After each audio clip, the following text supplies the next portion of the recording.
So as Europeans went out exploring and colonizing an increasing amount of the world, they found themselves extracting resources such as gold and silver, food, including new kinds of, in a sense, luxury foods like coffee and sugar, which they had not had access to in such amounts, or in the case of coffee, they didn't even have access to before the Age of Exploration. Europeans started to think about the economy in new ways, in particular how the colonies that they were discovering were attached to the economy. What difference did having colonies make? How could you make your economy stronger? And of course, Europeans were very interested in making their economy stronger because, remember, they are often at war with each other. They're often in competition with each other. And if your country is richer, you can have more weapons, you can have a bigger army, a bigger navy, and all those things. So Europeans are going to develop an economic system called mercantilism. And I know economics is maybe not the most exciting thing for some of you, but it's really important you understand this concept. We're going to keep coming back to mercantilism. I'm going to keep referring to this image here that you see. And even though it's kind of a strange image in some ways, it does serve a very important educational purpose. So mercantilism is this new economic system that's developing around the Age of Exploration and the discovery of these new colonies. So in mercantilism, you can kind of see the basic relationship there. You've got the mother country, the woman that's sitting down, preparing to be served food. And you can see the colonies are the servants. They're the ones bringing, instead of like bringing a meal, they're bringing on these plates, serving plates, gold and silver, foodstuffs, and raw materials. So the idea here in mercantilism is that the colonies exist to serve the mother country, right? The colonies exist to serve the mother country. Remember this image, right? The colonies are the servants. The mother country is the one that is being served. So just keep that image in your head. So key to mercantilism as well is this idea that wealth is linked to natural resources. Right? Wealth is linked to natural resources. Whoever controls natural resources controls the wealth that they give, and there is only a limited supply of natural resources. There's only so many gold mines, there's only so many silver mines, there's only so many fields where you can grow sugar or coffee or whatever. And so there's a limited supply of these natural resources, and this creates what we call a zero-sum game. Now, a zero-sum game means that you can't really make a compromise. It means either you win or lose. So, for example, a game of basketball is a zero-sum game. You either win or lose. So if I control mine, you can't control that same mine. That mine is mine. Haha, you see what I did there. But if I have that mine, you can't have it. I win, you lose. That colony that has lots of sugar fields, sugar plantations, you control it. That means you win, I lose. So what mercantilism encourages people to do, because wealth, which is linked to power, is linked to natural resources, which are in a limited supply, you want to obtain colonies to get those natural resources. Right? There's only a limited amount. You need to go out and get them, and you may need to fight if necessary. So Europeans, remember, they're in competition with each other. They want more money because money can give you power, directly through things like armies and stuff like that. If you're able to get the colonies, that will give you that wealth, that power, and you're going to fight to be willing to do that. Now, an important concept here as well, and this is going back again to this comic, is that colonies were only allowed to trade with the mother country. Right? So those servants in that picture, they can't say, oh, I don't like serving this mother country. I'm going to quit and going to serve another mother country, or I'm just going to go out on my own. No, that's not the idea. Right? In mercantilism, colonies are only allowed to trade with the mother country because that makes sure that the mother country will get those resources and someone else will not. Now, one thing you may say to yourself is, well, geez, I don't really want to be a colony because I just exist to serve the mother country. And you're exactly right. And that's why we had something called the American Revolution. But for now, what I want to highlight here is this idea that wealth, in a sense, is limited because it's linked to natural resources, is going to encourage this kind of competition to gain control over colonies and to make sure that those colonies will only trade with the mother country. And many European countries are going to become involved in this, right? We'd already mentioned how the Spanish and the Portuguese will be active in Mexico and South America. France will establish a colony in Canada. Of course, England will establish colonies along the east coast of North America, what will become the nucleus of the United States. And of course, eventually, the English will take Canada from the French. The Spanish had already been active in the Caribbean, for example, having a colony in Cuba. The English, though, will also join because of the great wealth you could get from sugar and coffee and other things there. They will establish a colony in Jamaica. And of course, the French will establish a colony in what at the time was called Saint-Domingue, but you may know now as Haiti. And if you look at this map, even the Dutch and the Danish will become involved in the Caribbean because, again, the great wealth you could get from things like sugar in particular and coffee as well. And I want to stress this isn't just something that's happening in the Americas. It will also happen in places like Southeast Asia. The Portuguese had initially established colonies in what is now the modern country of Indonesia, but the Dutch will come down and displace them and take over those colonies. So you can see all these countries, including relatively small countries like the Portugal, Denmark, and the Netherlands, are going to be going out and establishing colonies in order to get that wealth. Right? Again, there's this competition between Europeans for wealth, for trade, because it can make you not only you as an individual rich, it can make your country rich, which makes your country more powerful. And there's going to be another understanding of the economy that's going to develop. And this is not directly opposed to mercantilism. So you could be a mercantilist and a capitalist at the same time. But this is just another way that people developed and understand the economy. And it's very important because capitalism is still practiced today. People give lots of different definitions for it, though. And so I need to give my own definition so that when I talk about capitalism, you understand what I mean by it, because people have different definitions for this. But basically, for our purposes, capitalism means essentially three things. First of all, the idea that capital, that's the means of doing business, things like money, machines, ships. If you're a baker, your ovens and your various tools you use for baking are considered capital. Those are owned privately, right? They're not owned by the community. They're not owned by the government. They're owned by private individuals, right? So a baker who owns his or her own bakery, that's an example of capitalism. Then there's this connected idea that the benefits of doing business accrue to the owners of the capital, the profits, right? That's what I mean by the benefits of doing business. Those goes to whoever owns the capital. So if we go back to our bakery example, the person who owns the bakery, they make the money, right? They sell a bunch of bread. You know, they produce a loaf of bread it costs them $1, but they can sell it for $2. They get to keep that dollar as difference as profit, right? The benefit of doing business, the profit accrues to the owners. Now, if you're someone who just works at the bakery, you're not a capitalist. You're just getting paid an hourly wage. You get paid that wage no matter how much money is made by the bakery, right? The people who get the profits are the ones who actually own the bakery, not necessarily the people who work there. I might own a bakery and never actually even go inside. But because I own the bakery, I own the capital used to make the bread, I get the profits. Now you may say to yourself, well, wait, that doesn't seem reasonable. You're not the one maybe doing the work. You just own it. But the idea here is that whoever takes the risk receives the reward.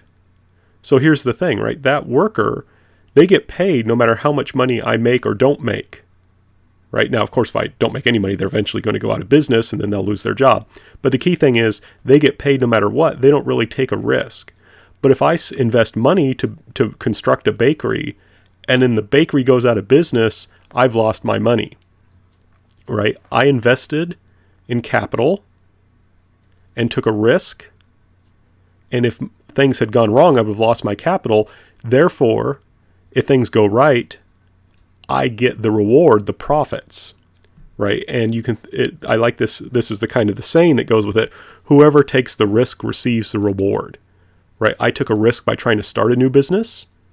So it makes sense that I will receive a reward if that new business does well, because if it doesn't do well and it goes out of business, I lost my money. So this is kind of the basic idea of capitalism for our purposes.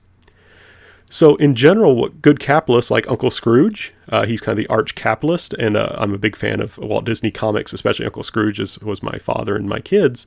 He also makes some very good, the DuckTale video games and cartoons are excellent. If you've never seen them, I highly recommend them.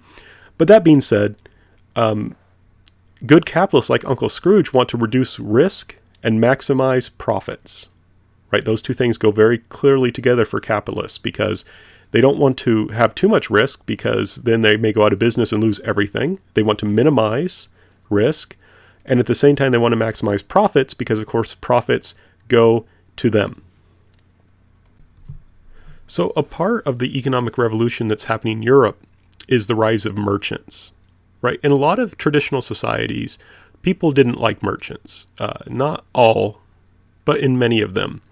And this is in part because there's this idea that politics should control the economy in the name of stability, right? A lot of pre-modern societies, and China is, I think, one of the big ones, there was this kind of distrust of merchants because they're people who move around and move goods around and try and get you to buy them at higher prices than what they themselves purchase them for. So a merchant makes money by making you pay way more for something than what it is actually worth, or at least in terms of what they paid for it.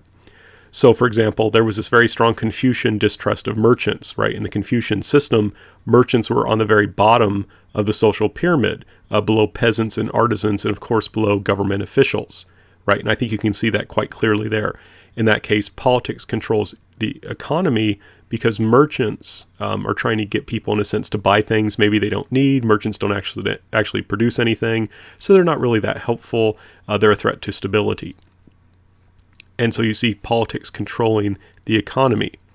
In addition, in a lot of traditional societies, the elites would try and extract much or all of the surplus produced by artisans and peasants, right? So, for example, peasants might develop a new form of farming that increases crop yields by 10%.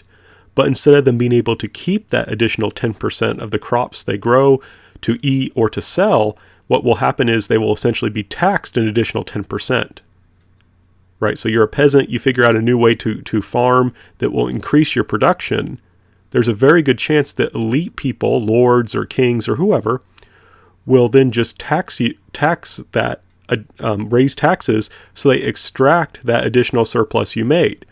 So why would you try and develop anything new, right? If I develop something new, if I say, like I said, if I spend time and energy trying to develop something new that would actually help increase crop yields, but then I just have that taken away from me, the profit that actually accrues from increasing those crop yields, that's a problem. I'm not going to want to be productive, and I'm not going to want to innovate. Right, so this is a serious problem in many traditional societies. They just don't take the economy seriously. Right, there is this emphasis on stability, a distrust of merchants, and a tendency whenever there is a positive development in the economy to just extract that wealth from the people who made that development, which encourages them not to develop anything in the future. Now, there is going to be a big change, however, in Europe. In the 13th, 14th, and into the 15th centuries and beyond, there will be increasing economic and political freedom in Europe. Increasingly, Europeans will be encouraged to engage in trade. Europeans will be encouraged to develop economic developments, new techniques for trading, new techniques for farming that will increase wealth, right? And trade and merchants will become increasingly important and get a voice in the political system. And this will allow Europeans to become much wealthier than they had been previously. Right? So I want to stress, in many traditional societies, politics control the economy in the name of stability, And that did bring stability, but it also limited economic development. It limited productivity and innovation. However, in Europe, because there's going to be increasing economic and political freedom, that will lead the economy to grow, that will lead trade to grow, and that will lead to merchants becoming increasingly important. This will help start again this economic revolution that's going to make Europe a lot wealthier than it had been previously and allow them to overtake the Islamic civilizations and the East Asian civilizations. So I need to kind of explain now how this sort of happens. So the merchants that are getting more and more economic freedom, and I talk more about this in History 121, so I'm not going to go into deep detail here, but I just want to emphasize, like I said, in the 12, 13, 1400s in Europe, merchants are getting more economic freedom. They're getting wealthier. And one reason that this happens is that they become allies to kings, right? Kings in Europe are always fighting wars, so they need money to fight these wars. They can get this money through things like taxes or through loans. Well, they can tax merchants and they can borrow money from merchants. So European kings realize that having merchants who are thriving, who are making money, are sources of wealth for the country, particularly for the kings, right? So there's this realization that merchants are not enemies, are not a danger to society. Merchants are wealthy allies who can support the king in what kings often focus on, fighting wars by either paying taxes to the king or through loans. And kings and other rulers in Europe have this realization that a bigger economy will increase tax revenue without actually raising taxes, right? I can keep the tax rate the same. If I have a tax rate at 10% and my economy produces $1 million a year, I'll get $100,000. But if my economy grows so it produces $2 million a year, I'll get $200,000 just keeping the tax rate the same. So I don't have, the wealthier my country becomes, the more resources I have to pull on, and I can get that wealth through trade, through the economy, through finding resources in various places. And there's also this realization that at the same time, even though, I'm a king, I realize that business is important. I don't want to take it over because I'm not a merchant. I'm a king. I know how to fight wars. I know about law and about ruling. I don't necessarily know anything about making money. So I want to encourage business without taking it over because I know that business will help make my country wealthier. So this will lead to the state support of what are called companies, right? These aren't going to be private companies. These are going to be companies made between merchants, explorers, adventurers, and governments where the state will help support them so they can explore and engage in trade, right? So they can explore and engage in trade. So to give you one example of these companies, these state-sponsored companies, I'm going to talk about the Dutch East Indies Company. So first of all, just to make it clear on the vocabulary here, the Netherlands is a country in Europe, very small country. And that's one thing that's very interesting about this economic revolution is the fact that even small countries who participated in it, such as the Netherlands, were able to become fabulously wealthy and actually develop a lot of power, even though, like I said, they're relatively small. Now, what's a little bit confusing is that people from the Netherlands are called Dutch, right? So when I'm talking about the Netherlands and the Dutch, I'm talking about the same place and the same people. And the East Indies refers to places like in Indonesia and Malaysia. So the Dutch East Indies Company is a government-sponsored company from the Netherlands, where the government of the Netherlands is working with business people in order to establish a company that will go out and have a monopoly on the spice trades with the East Indies, right? That's the idea. Now, why spices? Well, spices are high demand. Lots of people in Europe wanted spices. European food was relatively bland in this time period. Spices could also help preserve food. And they were very light in terms of their value. So you could put a whole bunch of them in a ship. And they were able to make a high profit. So high demand, light, easy to carry, high profit. But there's a problem. And this is the kind of problem that the companies like this were meant to solve. Here's the thing. Only wealthy people could afford to outfit a whole ship and send it to Indonesia, to the East Indies. You can't just be just your average everyday person and buy a whole ship. Only wealthy people could do this. But the problem was, and this goes along with the idea of capitalism. Remember, in capitalism, whoever takes the risk receives the reward, the profits. So you take this risk, sending the ship. If the ship makes it, you make a lot of money. But if the ship doesn't make it, if it gets sunk or gets hit by pirates or something like that, you could lose everything. Right? You maybe invested everything you had in that ship, and now it's gone. So that's kind of dangerous, right? That creates a risk, a massive risk. The profit might be massive, but so also is the risk. And when there's a high risk, people are less willing to engage in business, right? We want safe investments that will make us money, while at the same time not putting us much in danger of losing the money we've invested. And the Dutch East Indies Company does a great job of reducing risk and allowing people to pool their money together so that they can raise a lot of money to engage in this kind of exploration.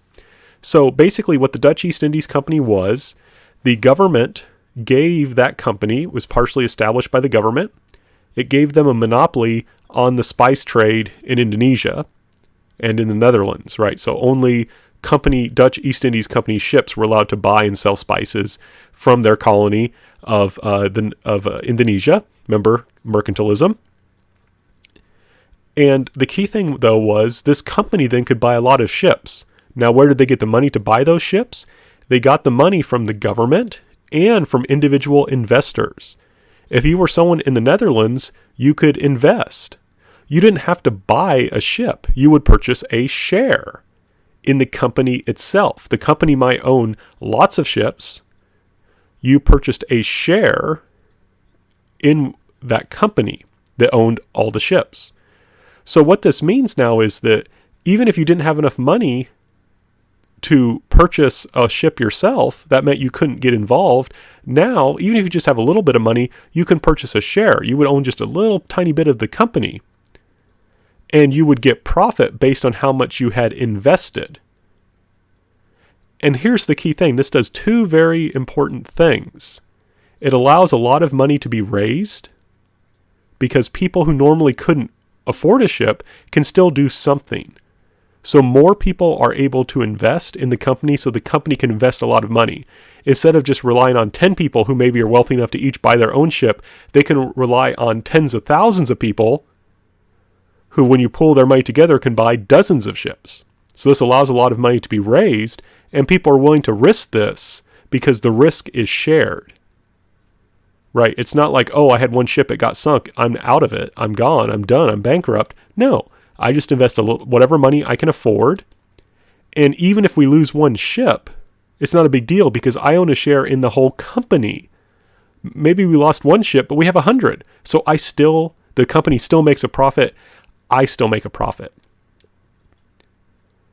Right. So you can see where a model is kind of being developed. You can see this is like the modern day, very similar to a modern day corporation where you buy stocks from the stock market. This is kind of the origins of things like IBM or Apple or General Motors or any large corporation. Right? People buy shares in the corporation, and when the corporation profits, they also profit. And the risk then, this allows the corporation to raise lots of money.